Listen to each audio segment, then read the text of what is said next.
Hello everyone, welcome back to Xylem Learning. It's me, Jamshad. ഇന്നത്തെ ഒരു കുഞ്ഞു video നമ്മൾ പറയാൻ പോകുന്നത് റൈറ്റിങ്ങിനെ പറ്റിയിട്ടാണ്. പലർക്കും ഉണ്ടാകുന്ന വിഷയമാണ്. സർ, എനിക്ക് സംസാരിക്കാൻ കഴിയും, അല്ലെങ്കിൽ എനിക്ക് നന്നായിട്ട് വായിക്കാൻ പറ്റും, പക്ഷെ എഴുത്ത് എനിക്ക് എത്രയായിട്ടും ആ ഒരു വേർഡ്സ് നമ്മൾ എഴുതിലേക്ക് വരുന്നില്ല. ഈവൺ എസ്സേ റൈറ്റിംഗ് ആണെങ്കിലും അതുപോലെ തന്നെ ഒരു പാരഗ്രാഫ് എഴുതുന്ന സമയത്തും എനിക്ക് വേർഡുകൾ വരുന്നില്ല, അല്ലെങ്കിൽ വേർഡുകൾ എഴുതാൻ കിട്ടുന്നില്ല എന്നുള്ളത് വലിയ വിഷയമാണ്. ഇംഗ്ലീഷിൽ ആ ഒരു വിഷയത്തിനൊരു വലിയൊരു പരിഹാരം, അതിനൊരു കംപ്ലീറ്റ് സൊല്യൂഷൻ ആണ് നമ്മൾ ഈ ഒരു കുഞ്ഞു വീഡിയോയിൽ പറയാൻ പോകുന്നത്. സോ ആദ്യമായിട്ടാണ് നമ്മുടെ ചാനലിലേക്ക് വരുന്നെങ്കിൽ, അല്ലെങ്കിൽ സബ്സ്ക്രൈബ് ചെയ്തിട്ടില്ലെങ്കിൽ ഈ ഒരു ചാനൽ സബ്സ്ക്രൈബ് ചെയ്യുക. കാരണം ഇതുപോലെ ധാരാളം ഇൻഫോർമേറ്റീവ് ആയിട്ടുള്ള വീഡിയോസ് നിങ്ങൾക്ക് ഈ ചാനൽ ലഭ്യമാവുന്നതായിരിക്കും. അപ്പൊ നമുക്ക് നോക്കാം എന്താണ് ആ ഒരു റൈറ്റിംഗ്. ഫസ്റ്റ് ഓഫ് ഓൾ റൈറ്റിംഗിന്റെ ഒരു ഇൻട്രൊഡക്ഷൻ നമുക്ക് പറയാം. റൈറ്റിംഗിന്റെ ഇൻട്രൊഡക്ഷൻ എന്താണ് റൈറ്റിംഗ്, എന്തിനാണ് റൈറ്റിംഗ്? ഇന്നത്തെ കാലത്തെ കാര്യങ്ങൾ റൈറ്റിംഗ് ചെയ്യോ? പക്ഷെ എക്സാമിന് റൈറ്റിംഗ് ഉണ്ട്. മാത്രമല്ല നമുക്ക് റൈറ്റിംഗ് എന്നുള്ളത് നല്ലൊരു ഫോർമുലയാണ്. എന്തിനു വേണ്ടി നമുക്ക് നോക്കാം. Writing is a way to share our thoughts. നമ്മുടെ ചിന്തകൾ ഷെയർ ചെയ്യാൻ വേണ്ടിയിട്ട്, നമ്മുടെ ഐഡിയാസ്, നമുക്ക് ഓരോ ഐഡിയകൾ ഉണ്ടാവുമല്ലോ, അത് ഷെയർ ചെയ്യാൻ വേണ്ടിയിട്ട്. ആൻഡ് സ്റ്റോറീസ് വിത്ത് അതേഴ്സ്, മറ്റുള്ള ആൾക്കാരുമായിട്ട് കഥകൾ ഷെയർ ചെയ്യാൻ വേണ്ടിയിട്ട്. അതെന്താ, നമ്മൾ സംസാരിച്ചാൽ പോരെ. നമ്മൾ ദൂരെയുള്ള ആളുടെ സമയത്ത് ഈവൻ നമ്മൾ കോളിംഗ് ഉണ്ട്, വാട്സപ്പ് കോളിംഗ് ഉണ്ട്, അല്ലെങ്കിൽ എന്താക്കണം വോയിസ് ആക്കാൻ. പിന്നെ എന്തിനാ ഈ ഒരു റൈറ്റിംഗ് സ്കിൽ? പക്ഷേ നമ്മളിപ്പോ ഒരാളോട് ഭയങ്കര ഇഷ്ടമാണ്. എന്റെ ഗേൾ ഫ്രണ്ട് എനിക്ക് ഭയങ്കര ഇഷ്ടമാണ്, അല്ലെങ്കിൽ എന്റെ ഇഷ്ടം എനിക്ക് അവളെ അറിയിക്കണം, അല്ലെങ്കിൽ എനിക്കൊരു ഫ്രണ്ടിനെ ഇഷ്ടമാണ്, അവൻ എന്താക്കണം, എന്റെ ഒരു സ്നേഹം അറിയിക്കണം. പക്ഷെ ഞാൻ അവന്റെ അടുത്ത് പോയി, അല്ലെങ്കിൽ അവളുടെ അടുത്ത് പോയി കഴിഞ്ഞാൽ മറ്റു കാര്യങ്ങൾ സംസാരിച്ചു കൊണ്ടിരിക്കും, ഒരിക്കലും ആ ഒരു സ്നേഹം പറയില്ല. പക്ഷെ നമ്മൾ എഴുതുകയാണെങ്കിൽ we can do that exact thing in a precise matter. നമ്മൾ കറക്റ്റ് എന്താണ് ഉദ്ദേശിച്ചത് അത് നമുക്ക് ആലോചിച്ച് ചിന്തിച്ചിരുന്ന് എഴുതാൻ കഴിയും. That's a power of writing. Why is writing important? എന്തുകൊണ്ടാണ് റൈറ്റിംഗ് ഇമ്പോർട്ടന്റ്? നോക്കിക്കോ. It helps us communicate clearly and express ourselves. നമ്മളെ തന്നെ എക്സ്പ്രസ് ചെയ്യാൻ അതിനെ പറ്റിയ ഏറ്റവും നല്ലൊരു മാർഗമാണ് റൈറ്റിംഗ്. നമ്മുടെ ചിന്തകൾ കവിതയായിട്ടും കഥകളായിട്ടും നോവൽസ് ആയിട്ടും നമുക്ക് എഴുതാൻ പറ്റും. നമ്മൾ ആർട്ടിക്കിൾസ് ആയിട്ട് വരെ നമുക്ക് എഴുതാൻ പറ്റും. നമ്മുടെ ചിന്തകൾ, നമ്മുടെ കോൺസെപ്റ്റുകൾ, നമ്മുടെ ഐഡിയകൾ നമുക്ക് എന്താ പറ്റും, എക്സ്പ്രസ് ചെയ്യാൻ പറ്റും. അതുപോലെ തന്നെ കറക്റ്റ്, നേരത്തെ പറഞ്ഞ പോലെ പ്രിസൈസ് ആയിട്ട് നമുക്ക് കമ്മ്യൂണിക്കേറ്റ് ചെയ്യാൻ പറ്റും. ഒരാളോട് പറയാനുള്ള വാക്കുകൾ അതിൽ കൂടാതെയോ കുറയാതെയോ നമുക്ക് സമ്മറൈസ് ചെയ്ത് സെറ്റ് ആക്കിയിട്ട് മറ്റൊരാൾക്ക് കൊടുക്കാൻ പറ്റും. ആസ് എ ലെറ്റർ, ഒരു ലെറ്റർ എഴുതി കൊടുത്താൽ പോലെ സിമ്പിൾ. പക്ഷെ നമ്മൾ സംസാരിക്കുന്ന സമയത്ത് അത് അനാവശ്യമായ വാക്കുകൾ കടന്നു വരും, നമുക്കത് പിന്നീട് മാറ്റി തിരുത്താൻ കഴിയില്ല. So writing is that much powerful. Next one, types of writing. എത്ര തരത്തിലുള്ള റൈറ്റിംഗ് ഉണ്ട് നോക്കാം. First of all descriptive writing. ഇതാണ് നമ്മൾ ആക്ച്വലി ഫസ്റ്റ് ചെയ്യേണ്ട കാര്യം. അതായത് റൈറ്റിംഗ് സ്കില്ല് ഇംപ്രൂവ് ചെയ്യാനുള്ള ഏറ്റവും ബേസിക് ടിപ്സ് ആണ്. ഏതെങ്കിലും ഒരു കാര്യത്തെ എടുക്കുന്നുണ്ട്, അതിനെ പറ്റി എഴുതുക. Writing that paints A picture with words കൊണ്ട് പിക്ചർ വരയ്ക്കുക. അതെങ്ങനെ? ഫോർ എക്സാമ്പിൾ, ഒരു പാർക്കിനെ പറ്റി ഡിസ്ക്രൈബ് ചെയ്യാം. അല്ലെങ്കിൽ നിങ്ങൾക്ക് ഞാൻ എന്താക്കുന്നു, ഒരു പേപ്പർ തരുന്നു, അല്ലെങ്കിൽ പേപ്പർ വേണ്ട, ഒരു മൊബൈൽ തരുന്നു. എല്ലാവർക്കും ഇഷ്ടമാണല്ലോ മൊബൈൽ. ഒരു മൊബൈൽ തരുന്നു, എന്നിട്ട് ഡിസ്ക്രൈബ് അബൌട്ട് ദിസ് മൊബൈൽ. ഈ മൊബൈലിനെ പറ്റി ഡിസ്ക്രൈബ് ചെയ്യാം. the security screen guard of this mobile is broken and it has a great pouch. അങ്ങനെയൊക്കെ പറഞ്ഞിട്ട് നിങ്ങൾക്ക് എന്താക്കാൻ പറ്റും, എന്തൊക്കെയാണോ നിങ്ങൾക്ക് മൈൻഡിലേക്ക് ആ വസ്തുവിനെ പറ്റി പറയുന്നത്. ഒരു എയറോപ്ലെയിനെ പറ്റി നിങ്ങൾ വിവരിക്കാൻ തരാണ്, അല്ലെങ്കിൽ ഒരു പിക്ചർ തന്നിട്ട്, അപ്പൊ ഇതിന് ഇന്ന സാധനങ്ങളൊക്കെ ഉണ്ട്, ഇതിനുണ്ട്, ഇന്നതൊക്കെ യൂസ്ഫുൾ ഉണ്ട് എന്ന് പറഞ്ഞിട്ട് നിങ്ങൾക്ക് ഡിസ്ക്രൈബ് ചെയ്യാൻ പറ്റും. അത് സ്റ്റാർട്ടിംഗ് ലെവലാണ് നമുക്ക് എഴുതാനുള്ളത്. അതിന്റെ ടിപ്സ് വരുന്നുണ്ട്, അല്ലെങ്കിൽ അതിന്റെ ആ ഒരു പ്രാക്ടീസ് സെഷൻ നമുക്ക് വരുന്നുണ്ട്. Next, narrative writing. narrative writing എന്ന് പറഞ്ഞാൽ telling a story with a beginning, middle and end. ഒരാളോട് കഥയുടെ തുടക്കം, അതിന്റെ നടുവ്, അല്ലെങ്കിൽ അതിന്റെ അവസാനം, ഇതൊക്കെ മറ്റൊരാൾക്ക് പറഞ്ഞു കൊടുക്കുക. നെറേറ്റീവ് സ്റ്റൈൽ, അങ്ങനെ റൈറ്റിംഗ് ഉണ്ട്. അതായത് മറ്റൊരാൾക്ക് പറഞ്ഞു കൊടുത്തുന്ന പോലെ, ഞാൻ എൻ്റെ ഒരു ഫ്രണ്ടിന് ഒരു കഥ പറഞ്ഞു കൊടുക്കുന്നത് പോലെ എന്താക്കുക, അത് എഴുതിയിട്ട് ഒരു ഫ്രണ്ട് മറ്റൊരു ഫ്രണ്ടിന് പറയുന്നത് പോലെ, അല്ലെങ്കിൽ ആ ഫ്രണ്ട് കഥ വിവരിക്കുന്നത് പോലെ എന്താക്കുക, എഴുതുക. അതിനാണ് നെറേറ്റീവ് സ്റ്റൈൽ എന്ന് പറയുക. മിക്കവാറും നമ്മുടെ ടെക്സ്റ്റ് ബുക്കിൽ ഉണ്ടാവുന്ന പല കഥകളും നെറേറ്റീവ് സ്റ്റൈൽ ആയിരിക്കും. Next one, informative writing. കഥകളൊക്കെ അങ്ങനെ ഉണ്ടാകുക. ഇനി ഇൻഫോർമേറ്റീവ് റൈറ്റിംഗ്, നിങ്ങൾ ആർട്ടിക്കിൾ കണ്ടിട്ടുണ്ട്, നമ്മുടെ പത്രത്തിലൊക്കെ ഉണ്ടാകും, ന്യൂസ് പേപ്പറിന്റെ ഒക്കെ സെൻട്രൽ പേജിൽ ആർട്ടിക്കിൾസ് ഉണ്ടായിരിക്കും. അതായത് providing fact and information about topic. ഒരു ടോപ്പിക്കിനെ സംബന്ധിച്ചിട്ട്, ഒരു സബ്ജക്റ്റിനെ സംബന്ധിച്ച് അഭിപ്രായങ്ങളല്ല, fact, സത്യാവസ്ഥകൾ.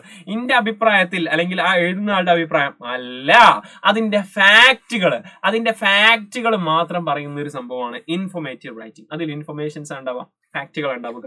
Next, persuasive writing. What is a persuasive? This actually we can say manipulating writing എന്ന് പറയാൻ പറ്റും. Trying to convince someone of an opinion. ഒരാളുടെ ഒപ്പീനിയൻ, ഞാൻ പറയണം എന്റെ ഒരു ഒപ്പീനിയൻ പ്രകാരം ഈ ഭൂമി പരന്നിട്ടാണെന്ന് പറയാം. അത് കൺവിൻസ് ചെയ്യാൻ വേണ്ടി ഞാനൊരു എഴുത്ത് എഴുതുകയാണ്. ഞാൻ അതിന് പല എവിഡൻസും കൊണ്ടുവരും. അങ്ങനെ എൻ്റെ ഒരു അഭിപ്രായം ഞാൻ അവിടെ എഴുതി വെക്കും. അതിനാണ് പെർസ്യൂസീവ് റൈറ്റിംഗ് അറിയാം. അത് ഫാക്റ്റ് ആയിക്കൊള്ളണമെന്നില്ല, പക്ഷെ നമ്മുടെ അഭിപ്രായമാണ്. ഓക്കെ, അപ്പൊ ഓരോരുത്തർക്ക് അവരുടെ അഭിപ്രായങ്ങൾ ഉണ്ടായിരിക്കും. ഈ ഒരു എഡിറ്റോറിയൽ പേജിൽ തന്നെ എന്തുണ്ടായിരിക്കും, കോളംസ് ഉണ്ടാകും. ആ കോളംസിലൊക്കെ എന്തൊക്കെ ഉണ്ടാക്കാൻ പറ്റും, നമ്മളുടെ അഭിപ്രായങ്ങൾ നമുക്ക് പത്രത്തിൽ അയച്ചു കൊടുത്തു കഴിഞ്ഞാൽ, മെയിൽ ചെയ്ത് കഴിഞ്ഞാൽ അവരെന്താക്കും, അത് പ്രസിദ്ധീകരിക്കും. That's actually persuasive writing. പക്ഷെ ആ ഒരു എഡിറ്റോറിയൽ പേജിൽ മെയിൻ എഡിറ്റർ എഴുതുന്ന ഒരു ബുക്ക് ഉണ്ടായി, ഒരു കോളം ഉണ്ടായിരിക്കും. That's actually fact. ഓക്കെ, അവിടെയാണ് നമ്മൾ എന്താക്കുന്നത്, ഇൻഫോർമേറ്റീവ് റൈറ്റിംഗ് ഉണ്ടാവുക, മറ്റത് പെർസ്യൂസീവ് റൈറ്റിംഗ്. ഇങ്ങനെയൊക്കെ ടൈപ്പ് ഓഫ് റൈറ്റിംഗ് ഉണ്ട്. ഇത് നമ്മുടെ കം ടു ദ പോയിന്റ്. ഇത് നമുക്ക് ചെയ്യേണ്ട പരിപാടി ഇതാണ് കേട്ടോ, ആക്ച്വലി ഡിസ്ക്രിപ്റ്റീവ് റൈറ്റിംഗ്. ഓക്കെ, അത് നമ്മൾ ചെയ്ത് തുടങ്ങിയാൽ നമുക്ക് ഈസി ആയിട്ട് നമുക്ക് എന്താക്കാൻ പറ്റും, റൈറ്റിംഗ് സ്കിൽ ഇംപ്രൂവ് ചെയ്യാൻ പറ്റും. ഇനി ആ ഒരു റൈറ്റിംഗിന്റെ സ്ട്രക്ചർ നോക്കാം. Basic structure of writing. ഈ ഒരു സ്ട്രക്ചർ എല്ലാവരുടെ മൈൻഡിലും ഉണ്ടായിരിക്കും. ആ മൈൻഡിലും എല്ലാവരുടെ മൈൻഡിലും ഈ ഒരു സ്ട്രക്ചർ, ബേസിക് സ്ട്രക്ചർ ആണ് പറയുന്നത്, ഇത് ഉണ്ടായിരിക്കും. ഇത് ഒരിക്കലും നിങ്ങൾ എന്താക്കുന്നത്, ബ്രേക്ക് ചെയ്യാൻ പാടില്ല. ഫസ്റ്റ് ഓഫ് ഓൾ ഇൻട്രൊഡക്ഷൻ കൊടുക്കും. Start with sentence that grabs attention. ഇത് കാണുമ്പോഴേക്കും ആൾക്കാർക്ക് അറ്റൻഷൻ കിട്ടണം. എന്തോ ഒരു കാര്യപ്പെട്ട, അല്ലെങ്കിൽ നമ്മൾ പറയാൻ പോകുന്ന കംപ്ലീറ്റ് കോണ്ടന്റും ആ ഒരു സ്റ്റാർട്ടിങ്ങിൽ വളരെ ചുരുക്കിയിട്ട് എഴുതുന്നത് പോലെ ആയിരിക്കണം. അത് പറയണ്ടേ, എന്തിനെ പറ്റിയാണോ നിങ്ങൾ പറയാൻ പോകുന്നത്, what you are going to say, നിങ്ങൾ എന്തിനെ പറ്റിയാണോ പറയാൻ പോകുന്നത്, അത് ഫസ്റ്റ് സെന്റൻസിൽ ഉണ്ടായിരിക്കണം. That's called introduction. നെക്സ്റ്റ് ബോഡിയാണ്. Add details and explanation in a clear and organised way. വളരെ ഓർഗനൈസ്ഡ് ആയിട്ട്, വളരെ ക്ലിയർ ആയിട്ട് നിങ്ങൾക്ക് പറയേണ്ട കാര്യങ്ങൾ നിങ്ങൾ എന്താക്കുക, എക്സ്പ്ലെയിൻ ചെയ്യുന്നതിനാണ് ബോഡി പാർട്ട് എന്ന് പറയുന്നത്. Last conclusion, end with a summary or A closing thought. അതായത് വാട്ട് യു സെഡ്, നിങ്ങൾ എന്താണോ പറഞ്ഞത്, ഈ ബോഡി പാർട്ടിൽ നിങ്ങൾ എന്താണോ പറഞ്ഞത് അതിനൊന്ന് കൺക്ലൂഡ് ചെയ്താൽ മതി. എവിടെ, ആ ഒരു ലാസ്റ്റ് ആൻഡ് ഫൈനൽ പാരഗ്രാഫിൽ. ഇതാണ് ഇതിന്റെ ബേസിക് സ്ട്രക്ചർ എന്ന് പറയുന്നത് റൈറ്റിംഗിന്റെ. ഇതെല്ലാവർക്കും അറിയാം. ഏതൊരു സിമ്പിൾ പാരഗ്രാഫ് എഴുതാണെങ്കിലും, ഏതൊരു സിമ്പിൾ ആയിട്ടുള്ള ഒരു essay type of question answer ചെയ്യുകയാണെങ്കിലും ഈ ഒരു ഫോർമാറ്റ് കീപ്പ് ചെയ്യുക. Last and final tips four good writing. നല്ല റൈറ്റിംഗിനുള്ള ടിപ്സ് ആണ് പറയാൻ പോകുന്നത്. സെറ്റ് ആക്കിക്കോ, ഇത് വെച്ചിട്ട് സെറ്റ് ആക്കാം. ഓക്കെ, നോക്കിക്കോ. Plan before writing. എഴുതുന്നതിന് മുമ്പ് നമുക്ക് എന്ത് വേണം, നല്ലൊരു പ്ലാനിങ് വേണം. Think about what you want to say. നിങ്ങൾക്ക് എന്താണോ പറയാനുള്ളത്, ആക്ച്വലി എഴുതാനുള്ളത്, അതിനെ പറ്റിയിട്ട് നിങ്ങൾ ആലോചിക്കുക. ഓക്കെ, ഇന്ന പോയിന്റ്സ് ഒക്കെ വേണം. പറ്റുകയാണെങ്കിൽ ഒരു ബുക്ക് എടുത്തിട്ട്, റഫ് എടുത്തിട്ട് അതിൽ ഞാൻ എഴുതാൻ പോകുന്ന സാധനങ്ങൾ, അതിന്റെ മെയിൻ പോയിന്റ്സ് ഒക്കെ എന്താക്കുക, പോയിന്റ് ആക്കി എഴുതി വെച്ചിട്ട് എന്നിട്ട് നിങ്ങൾ എസ്സേ റൈറ്റിംഗ് എടുക്കുക. ആ റൈറ്റിംഗ് സെഷനിലേക്ക് കിടക്കുകയാണെങ്കിൽ ദാറ്റ് ഷുഡ് ബി ഗ്രേറ്റ്. പക്ഷേ എക്സാം ഹാളിലൊന്നും അങ്ങനെ ചെയ്യാതിരിക്കുന്നതാണ് നല്ലത്. Use clear and simple words. വളരെ ടഫ് ആയിട്ടുള്ള വേർഡുകൾ ഉപയോഗിച്ചുകൊണ്ട് നമ്മുടെ ടീച്ചേഴ്സിനെ ഇംപ്രസ് ചെയ്യാൻ വേണ്ടി ശ്രമിച്ചിട്ട് ഒരു കാര്യമില്ല. ചിലപ്പോൾ അത് ടീച്ചേഴ്സിന് പോലും മനസ്സിലാവില്ല, അല്ലെങ്കിൽ കോംപ്ലിക്കേറ്റഡ് ആയിരിക്കും, കമ്മ്യൂണിക്കേഷൻ നടക്കില്ല. അപ്പോൾ ഏറ്റവും സിമ്പിൾ ആയിട്ടുള്ള വേർഡുകൾ യൂസ് ചെയ്യുക. അവോയ്ഡ് കൺഫ്യൂസിങ് ലോങ് വേർഡ്സ് നമ്മൾ ഒഴിവാക്കുക. അല്ലെങ്കിൽ ലോങ് സെന്റൻസ്, ചില പത്രങ്ങളിലൊക്കെ ഉണ്ടായിരിക്കും ലോങ് സെന്റൻസ്, അത് കണക്ട് ചെയ്യാൻ വേണ്ടിയിട്ട് നമ്മൾ എന്താക്കണം, വേറെ ആരോ വിളിച്ചു കൊണ്ടുവരേണ്ട കോലത്തിലായിരിക്കും. അങ്ങനെ ചെയ്യരുത്. സിമ്പിൾ സെന്റൻസ്, സ്മോൾ സെന്റൻസ് ഒക്കെ യൂസ് ചെയ്യുക. Next one, write in a complete sentence. ആ കണക്റ്റിംഗ് സെന്റൻസ് ഉണ്ടാവുമല്ലോ, അതൊക്കെ കുറയ്ക്കുക. Each sentence should have a subject and a verb. ഓരോ സെന്റൻസിനും ഒരു സബ്ജക്റ്റും വേർബും ഉണ്ടായിരിക്കണം. അതായത് സാധാരണ അത്യാവശ്യം എന്താ പറയാ, ഭയങ്കര അഡ്വാൻസ്ഡ് അല്ലാത്ത ഒരു മീഡിയം ലെവലിൽ ഇംഗ്ലീഷ് അറിയുന്ന ഒരു കുട്ടിക്ക് അത് കണ്ടാൽ അതിന്റെ മീനിങ് മനസ്സിലാവുന്ന രീതിയിൽ വളരെ സിമ്പിൾ ആയിട്ട് നിങ്ങൾ ഏതൊരു കോൺസെപ്റ്റ് നിങ്ങൾ പറയുകയാണെങ്കിലും, നിങ്ങളുടെ ഉള്ളിൽ കോൺസെപ്റ്റ് ഉണ്ടെങ്കിൽ അത് ഏതൊരാൾക്കും ഭയങ്കര ഇഷ്ടപ്പെടും. ഓക്കെ, ആ ഒരു ലെവലിൽ നിങ്ങൾ എഴുതുകയാണെങ്കിൽ ഏതൊരാൾക്കും ഭയങ്കര ഇന്റർനാഷണൽ വേർഡൊക്കെ യൂസ് ചെയ്തിട്ട് ലിറ്ററേച്ചർ സാധനങ്ങളൊക്കെ വാരി വിതറിയിട്ട് എന്താകില്ല, നിങ്ങൾ ഉദ്ദേശിക്കുന്ന ആ ഒരു കോൺസെപ്റ്റ് ചിലപ്പോൾ നമ്മളെ കണക്ട് ചെയ്യാൻ പറ്റിക്കൊള്ളണമെന്നില്ല നമ്മുടെ ആ ഒരു കോൺസെപ്റ്റ് വായിക്കുന്ന ആൾക്ക്. Okay, communication is matter. Check for spelling and grammar. വളരെ ഇമ്പോർട്ടൻ്റ് ആണ്. ഓക്കെ, ഗ്രാമറും സ്പെല്ലിംഗ് ഒക്കെ അത് മിസ്റ്റേക്ക് ഉണ്ടാകുന്ന സമയത്ത് നമ്മൾ എന്തായിരിക്കും, നമ്മളെ കംപ്ലീറ്റ് വിലയിരുത്തപ്പെടും. So review your work before finish ചെയ്യുന്നത് ജസ്റ്റ് ഒന്ന് നോക്കിയാൽ മതി. ജസ്റ്റ് ഒരു എന്താ പറയുക, പ്രൂഫ് റീഡിംഗ് പറയില്ല. നിങ്ങൾക്ക് എക്സാമിന് എഴുതുകയാണെങ്കിൽ അവസാനം സമയം ഉണ്ടെങ്കിൽ അതെന്താക്കുക, പ്രത്യേകം അതിന് വേണ്ടിയിട്ട് ഒരു സമയം കണ്ടെത്താം, പ്രൂഫ് റീഡിങ്ങിന് വേണ്ടി സമയം കണ്ടെത്താം. ഇനി എങ്ങനെയാണ് പ്രാക്ടീസ് ചെയ്യുന്നത്, എക്സസൈസ് ചെയ്യുന്നത് നോക്കിക്കോ.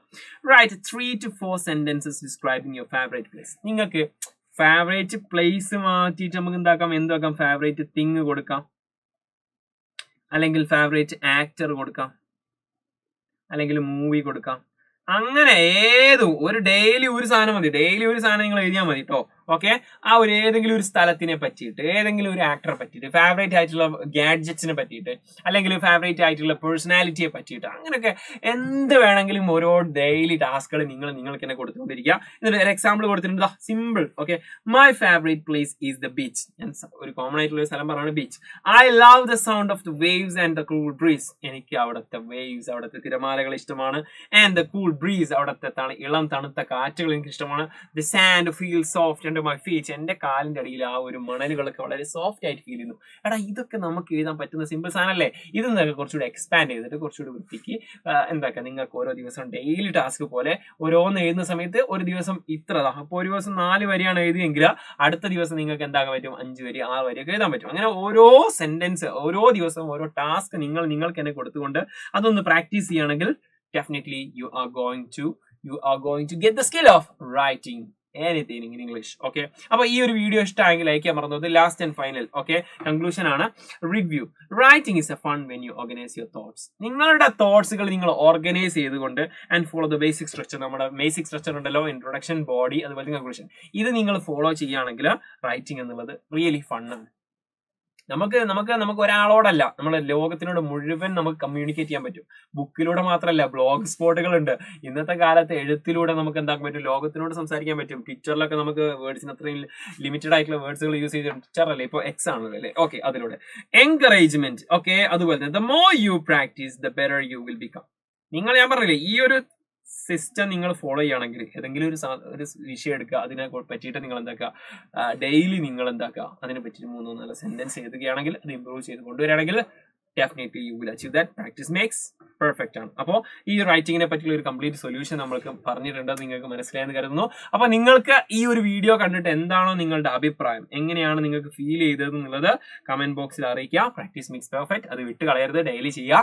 അപ്പോൾ അടിപൊളിയാക്കുക. നിങ്ങൾക്ക് ഇനി ഇംപ്രൂവ്മെന്റ് ഉണ്ടായിട്ടുണ്ടെങ്കിൽ, ഓക്കെ, ഈ ഒരു ഇത് ഫോളോ ചെയ്തിട്ട് നിങ്ങൾ ഇതൊക്കെ ഭാവിയിൽ ഉണ്ടാവുകയാണെങ്കിൽ അതും കമന്റ് ബോക്സിൽ പിന്നീട് അറിയിക്കുക.